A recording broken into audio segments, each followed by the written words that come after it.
I was on bed rest after surgery when my sister texted, "You can watch my kids for a week, right?" I just booked a trip to Hawaii. I could barely walk, but she didn't care.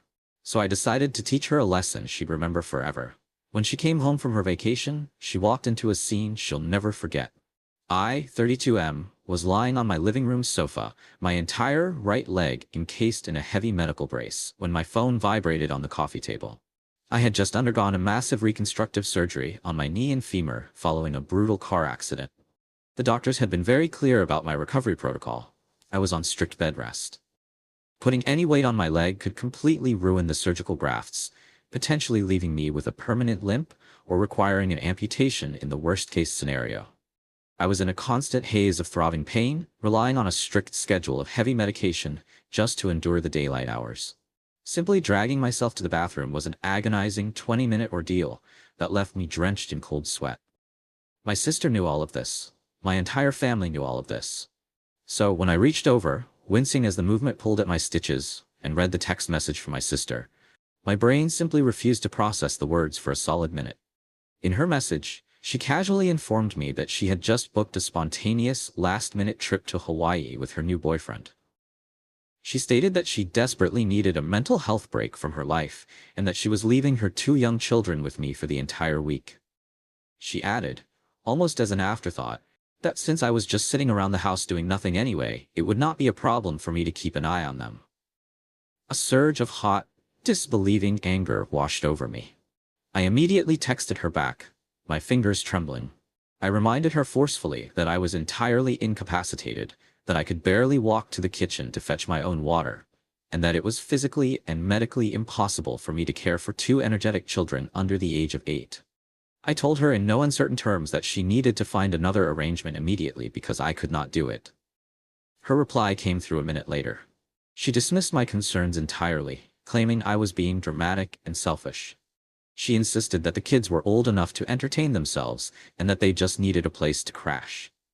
Then, she dropped the bombshell that made my blood run cold. She texted that she had already dropped them off in my driveway with their suitcases, that she was currently in an Uber heading to the airport, and that she would turn her phone off soon for the flight. She ended the message by wishing me a fun week and telling me not to stress. Panic and physical pain warred within me.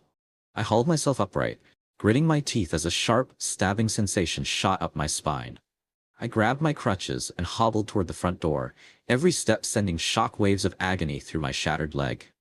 When I yanked the door open, I found my niece and nephew sitting on their small, rolling suitcases on my porch, looking utterly confused and abandoned.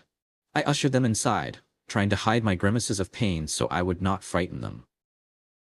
I asked them where their mother went, and my nephew explained that she had just told them to wait on my porch and that Uncle would take care of them for a while before speeding off in a strange car. I pulled my phone out and dialed her number over and over again, but it went straight to voicemail every single time. She had actually done it. She had abandoned her children with a bedridden, physically helpless man, just so she could go drink cocktails on a beach. For years, my sister had operated with a staggering level of entitlement. She was the textbook definition of a golden child, always shielded from the consequences of her actions by our overly accommodating parents. She had destroyed relationships, defaulted on loans our parents had co-signed, and treated her ex-husband, the father of her children, like absolute garbage, weaponizing his visitation rights whenever she felt spiteful. But this was a new low. This was not just selfish, this was criminal neglect. I sat back down on the sofa, elevating my throbbing leg, and looked at the two children staring back at me. I knew I had a choice. I could call our parents, who would undoubtedly rush over, take the kids, and make a million excuses for my sister's appalling behavior, effectively shielding her from reality once again. Or, I could finally be the brick wall she crashed into. I decided right then and there that I was going to teach her a lesson she would never ever forget. I was going to let the real world handle her. My first call was not to our parents. It was to her ex-husband. I explained the entire situation to him. I described my physical state, recounted the text messages, and informed him that his children had been left on my porch by a woman who was currently boarding a flight to Hawaii. There was a long, heavy silence on the other end of the line, followed by the sound of him taking a deep, shuddering breath. When he finally spoke, his voice was dangerously calm, laced with a cold fury I had never heard from him before. He told me he was leaving work immediately and heading straight to my house. He arrived in less than 20 minutes. The relief on his face when he hugged his kids was palpable, but the absolute rage in his eyes when he looked at my bandaged, braced leg and realized the danger his children had been placed in was terrifying. He asked me to forward every single text message his ex-wife had sent me. I did so without hesitation. He sat at my kitchen table, scrolling through the evidence of her blatant child abandonment, his jaw clenched tight. He informed me that he had been fighting a losing battle in family court for years, constantly portrayed by my sister as an absentee father while she played the victim. He explained that this was the exact piece of undeniable proof his lawyer had been waiting for. He called his attorney right from my living room, outlining the situation and sending over the screenshots. His lawyer advised him that this constituted severe endangerment and abandonment, and that they had grounds to file for an emergency ex parte order for full physical and legal custody first thing in the morning. I agreed to provide a sworn affidavit detailing everything that had occurred. But as the ex-husband began packing the kids' suitcases back up to take them to his house, a dark, vengeful thought formed in my mind. Taking the kids away legally was the right thing to do, but I knew my sister. She would return, spin a massive web of lies, cry victim to our parents, and somehow turn the narrative around to make herself look like a misunderstood martyr who simply made a scheduling error. She needed a visual, undeniable shock. She needed to walk into the ruins of the life she had just carelessly discarded. I asked the ex-husband about the status of the house she lived in. He explained that his name was still on the lease, as they were still finalizing the division of assets, and that he actually paid the majority of the rent to keep a roof over his kids' heads. I proposed a plan. I suggested that since he had legal access to the property and was now taking full emergency custody of the children, he had every right to go to the house and secure all of his children's belongings. But I told him we should not stop there. I suggested we call my parents, present them with the undeniable truth of what their daughter had done, and force them to stop enabling her. He agreed. I made the call to my parents, demanding they come to my house immediately, citing a family emergency. When they arrived, they were met with the sight of me in agony, the ex-husband holding a folder of printed text messages, and their grandchildren looking exhausted and frightened. I did not let my parents speak. I laid out the timeline of events precisely. I showed them the texts. I made them read the exact words where their daughter admitted to leaving her young children with a man who was medically barred from walking. I watched as the color drained from my mother's face and my father sank into a chair, the decades of illusions they held about their daughter finally shattering under the weight of undeniable, documented child abandonment. My mother tried to formulate an excuse, suggesting maybe my sister was just incredibly stressed. But I shut her down instantly. I pointed out that stress does not excuse leaving children in danger. I told them that the ex-husband was filing for emergency full custody and that I was fully supporting him in court. I then informed them of the rest of the plan, making it clear that if they tipped my sister off, I would cut contact with them forever. They were so horrified by her actions and so ashamed of their past, enabling that they agreed to help. Over the next week, while my sister posted heavily filtered pictures of herself sipping drinks out of coconuts on social media, completely ignoring the fact that she hadn't checked on her kids once, we went to work. The ex-husband's lawyer successfully secured the emergency custody order within 48 hours. The judge was reportedly appalled by the text messages and my medical records, which we submitted as evidence. The ex-husband now had temporary full custody, and my sister was legally barred from taking the children until a formal hearing could be held. Meanwhile, the ex-husband, my parents, and a few close friends enacted the second phase of the plan. They went to the house my sister rented. Since the ex-husband was legally reclaiming his children, they packed up every single item belonging to the kids, their beds, their toys, their clothes, their books. They stripped the children's rooms down to the bare drywall. But they did not stop there. My parents, finally realizing the financial burden my sister had placed on everyone, decided to secure the assets they had paid for. They packed up the expensive living room furniture they had gifted her, the high-end television, and the luxury kitchen appliances she had demanded they buy for her last Christmas.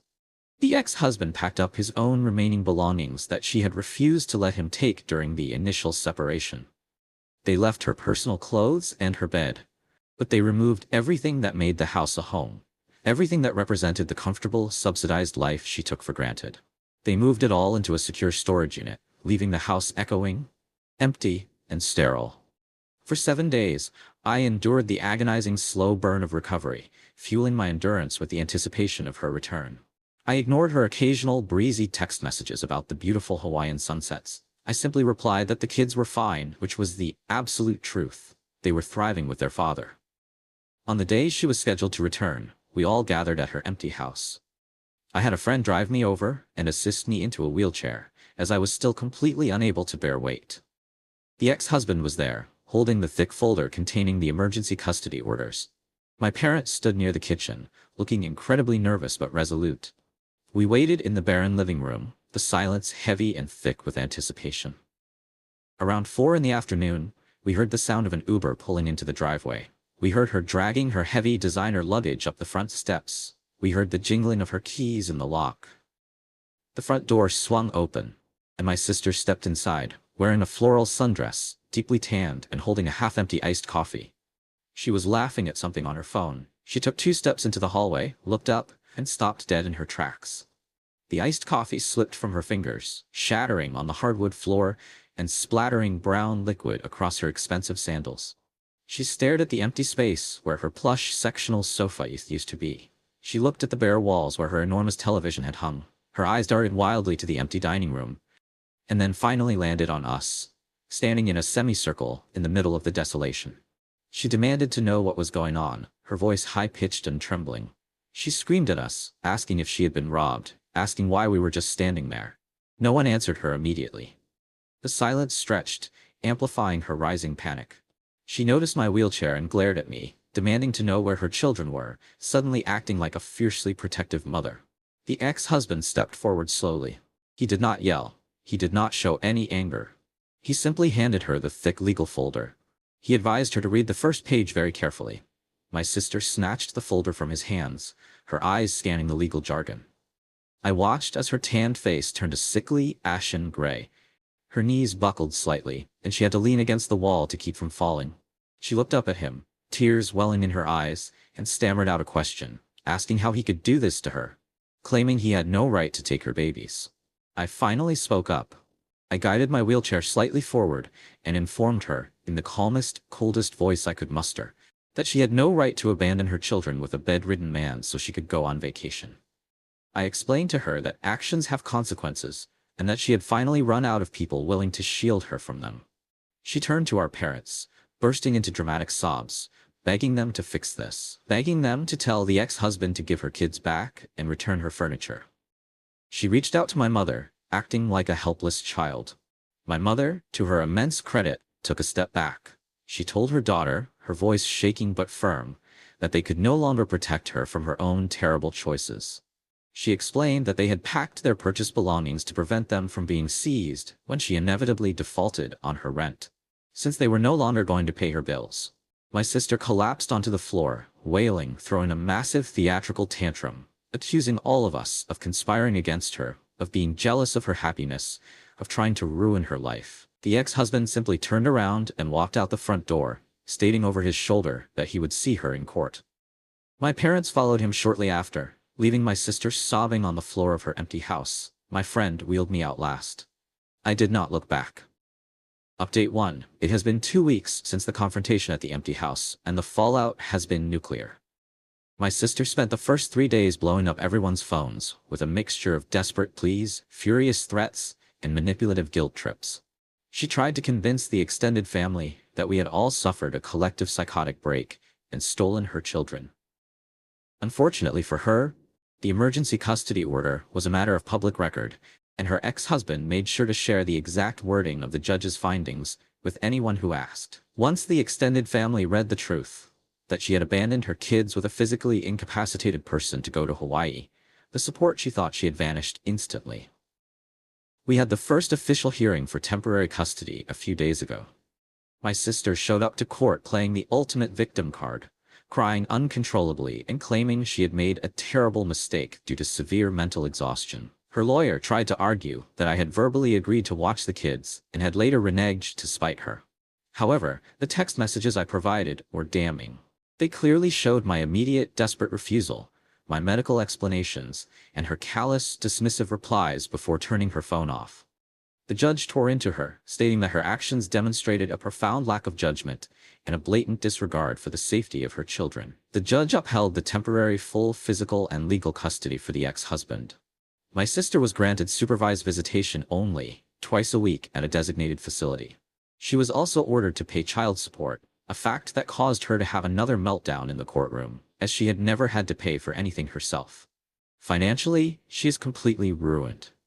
Because she spent thousands of dollars on the Hawaii trip, and her parents cut off her allowance, she could not make rent on her house. The landlord, who was already tired of her constant complaints, served her with an eviction notice. She had to move into a tiny, cramped apartment on the bad side of town, selling most of her designer clothes and bags, just to afford the security deposit. My leg is healing slowly. The doctors are pleased with the progress, but I still have a long road of physical therapy ahead. However, the mental relief of finally having the toxic cloud of my sister's entitlement removed from my life has made the physical pain much easier to bear. Update 2. It has now been 4 months since the incident. The final custody battle concluded last week, and the results were exactly what we had hoped for. During the discovery phase of the legal battle, my sister's lawyer advised her to undergo a psychological evaluation to prove she was a fit mother who simply made a one-time error in judgment. The evaluation backfired spectacularly. The psychologist's report painted a picture of a deeply narcissistic individual who viewed her children as accessories rather than human beings, and who lacked the fundamental empathy required for responsible parenting. Faced with this report, the text messages, and my sworn testimony regarding the abandonment, her lawyer basically told her to settle before the judge completely stripped her of all parental rights. The ex-husband was awarded permanent sole physical and legal custody. My sister is allowed unsupervised visitation every other weekend, but under incredibly strict guidelines regarding travel and notification. If she fails to inform him of her whereabouts or tries to leave the state with them, she loses the visits immediately. The reality of her new life has hit her incredibly hard. Without the massive child support payments she used to extort from her ex-husband, and without my parents footing her bills, she was forced to get a full-time job. She currently works at a call center, a job she constantly complains is beneath her, but she has no other choice. Our parents have maintained their boundaries. They speak to her occasionally, but they refuse to give her money and refuse to listen to her complain about her ex-husband. They have actually started building a wonderful, healthy relationship with their grandchildren, now that they don't have to navigate my sister's toxic gatekeeping to see them. As for me, I am finally out of the brace and walking with a cane. I started physical therapy last month, and the doctors believe I will make a full recovery. The ex-husband comes over with the kids every couple of weeks. We have a barbecue, the kids play in my backyard, and we enjoy the peace.